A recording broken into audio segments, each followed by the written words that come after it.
everyone, welcome.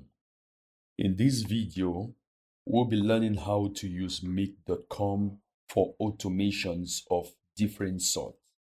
Make.com is an automation platform that gives you the ability to connect different apps to share data among different platforms. Now, for you to use Make.com, you can simply go to Make.com or use the link provided in the description. And you have to create an account. So click on Get Started for free. And here you'll be required to add all the necessary information and then fill all the information, your name, your email address, your password, hosting region, country, and all this. Now, mind you, these two, they are not very important. So whatever you use, it still works. You can also sign up using Google or Facebook or GitHub. In my case, I'm just going to sign in since I already have a Make.com account. Now, when you're signed into Make.com, it goes and brings you to this dashboard and it's going to prompt you to give some basic information. I have already done that. You can see my dashboard. I'm using the free plan. Now, there are various plans available. If I go to Make.com, I'll go back to the homepage, Make.com. And if I go to pricing, you see it has different pricing tiers. You have the free plan, you have the core plan, which is $9 a month. That's billed annually. If it's billed monthly, then it's $10.59. And then you have all these plans. For this, we're going to be using the free plan, which gives you up to 1,000 ops per month. If you need more, you can opt in for the core plan, and you pay annually is going to be charged or billed at $9 per month. So without much ado, when we come to this dashboard, you see it gives you all of these templates, connections, webhooks, and all that. We don't want to beat ourselves too much about that. What we want to start with doing is by creating a scenario. If you've worked with Zapier before, this is what Zapier refers to as recipes. So we're going to click on a scenario.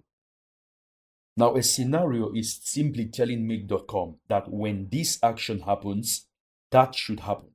So for this, we are going to start by using Google Forms. Google Forms. So I'm going to search here for form. Actually, I'll just search for Google Form.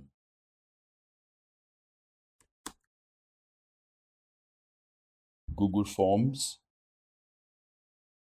So here we have Google Forms. Here we have Google Form.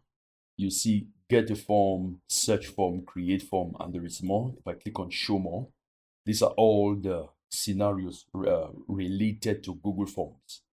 In this situation, we want to have a situation whereby when a customer fills a Google form, we'll be able to preview the information on Make.com. Now, thereafter, I want to use the information for other stuff. So, watch responses is going to be my choice. I'll click on watch responses. Now, you'll see it tells me to create a connection. I'll need to create a connection to the form I'm going to be using and to my Google account.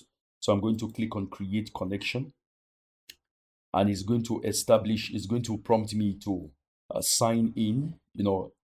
Integromat has evolved to Make.com. So what I want to do is to sign into my Google account, and I'm going to be able to connect the particular form. Now, this is the form we're going to be using. This is the form we're going to be using.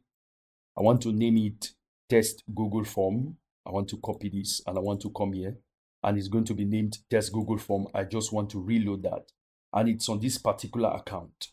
So what I want to do is that I want to click on sign into Google, and when it comes, I'm just going to sign in. Now I've signed into Google and I've established the connection, and it's now going to ask me for the form ID. If you want to find out how to get the form ID, there's a lot of documentation on Make.com on how to do that.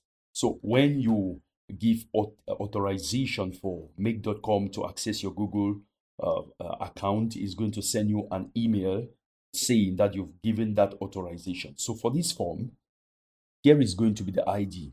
After this /, all the characters between this / is the first / and this other /.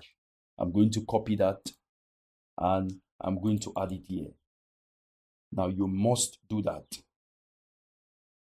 I'll just click on enter, or just click on search rather.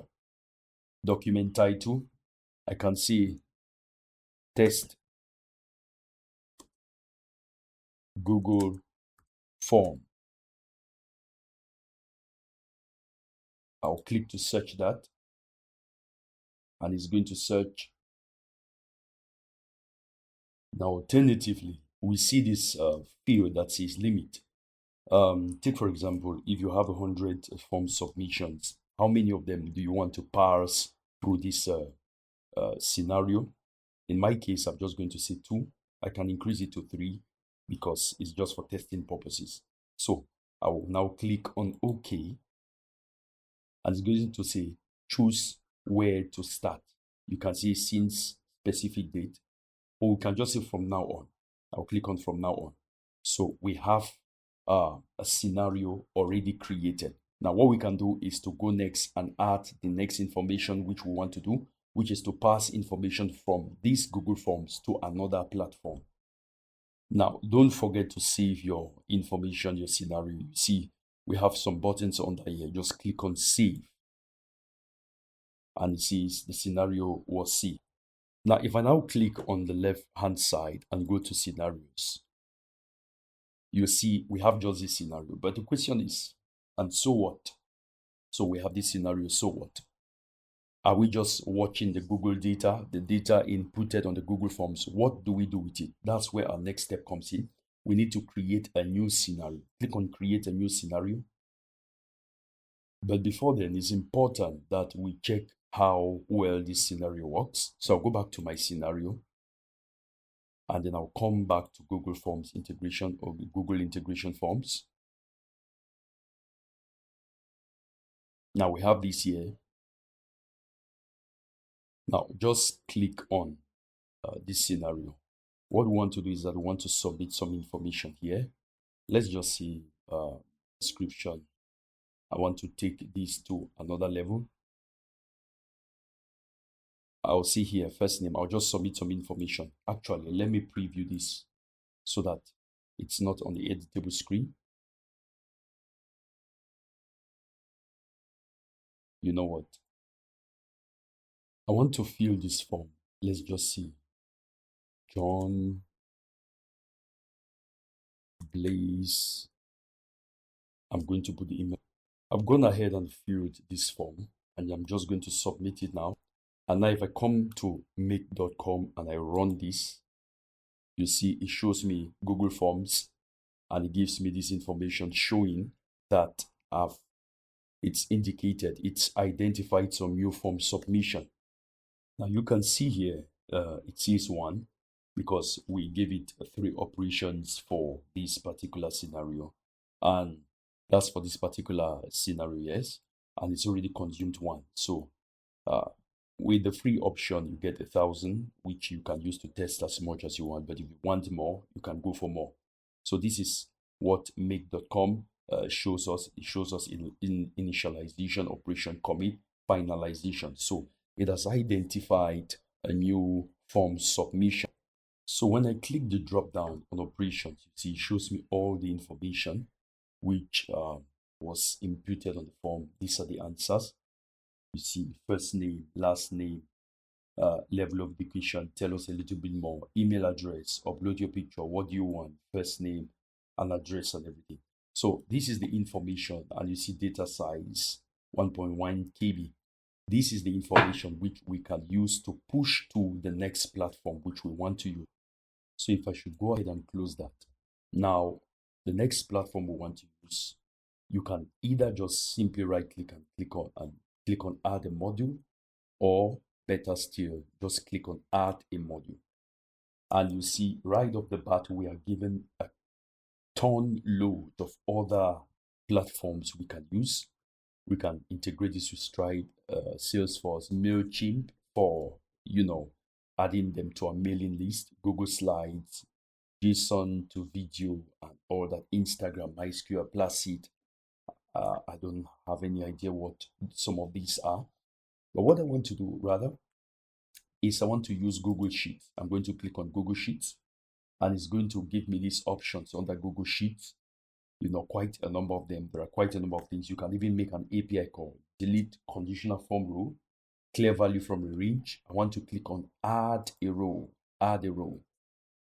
Now you see this pop up like the last time. We need to establish a connection to Google Sheets. So I'm just going to establish that connection because it's the same Google account. So it gives me this pop-up, update your connection with the required permission. I'm going to click on that and I'm going to have to log in again. So I've successfully established that connection. And every time you do this, you're going to receive an email.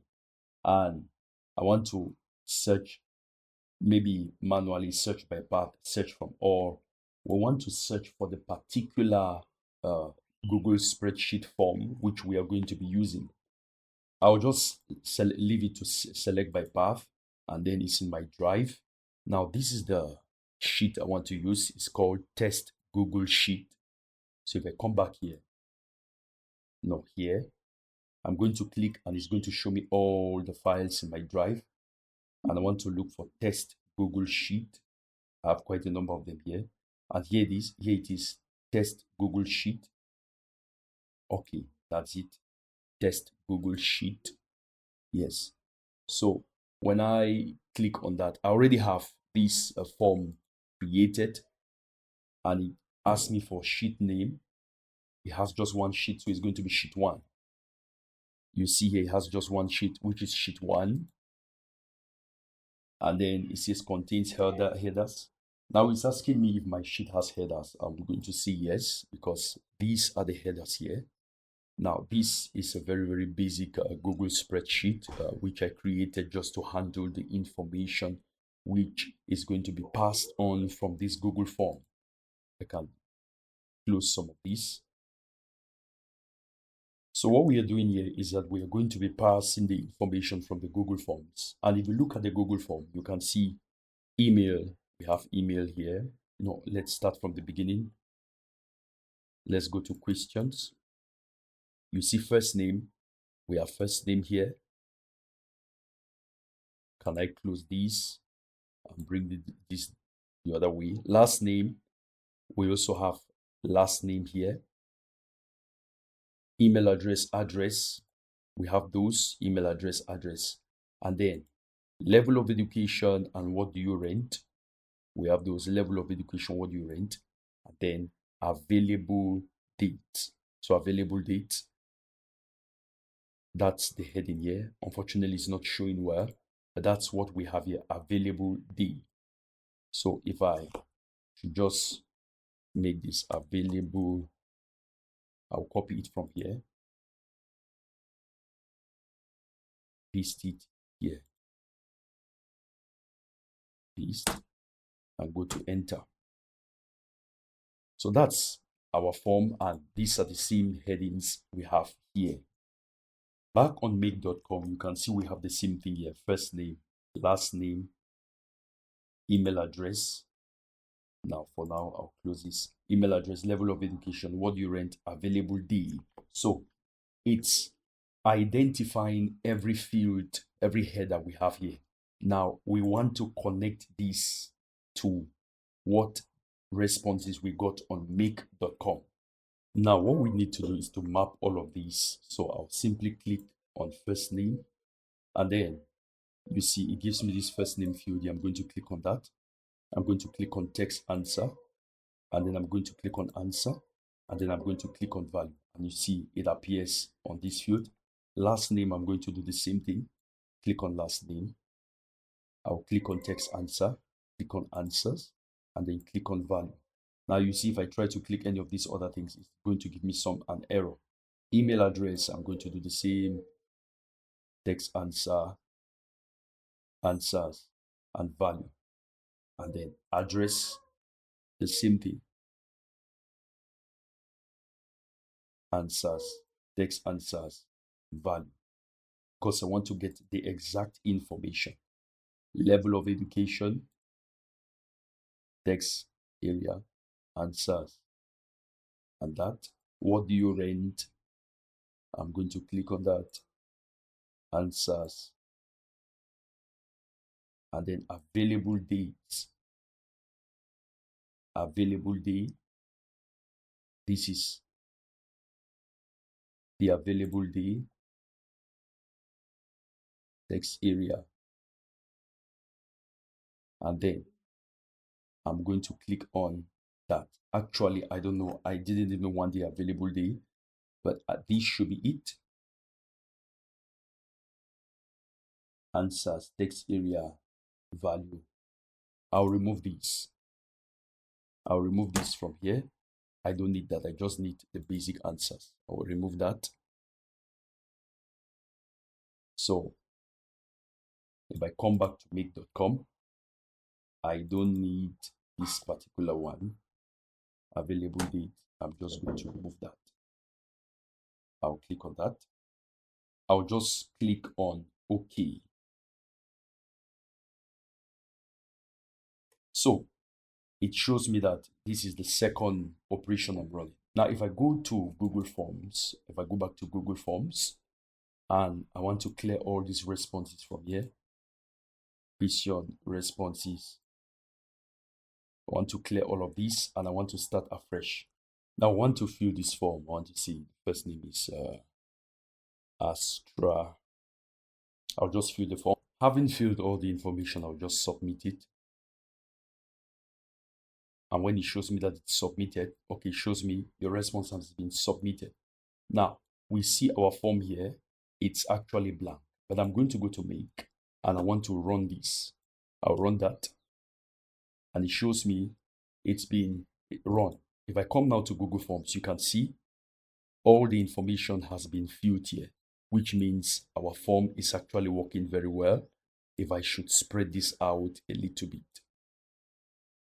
So it has imputed all the information which was submitted. Astra, Meow, Highway, whatever, Christie, PhD, employment. So this shows us that our automation is working very, very well.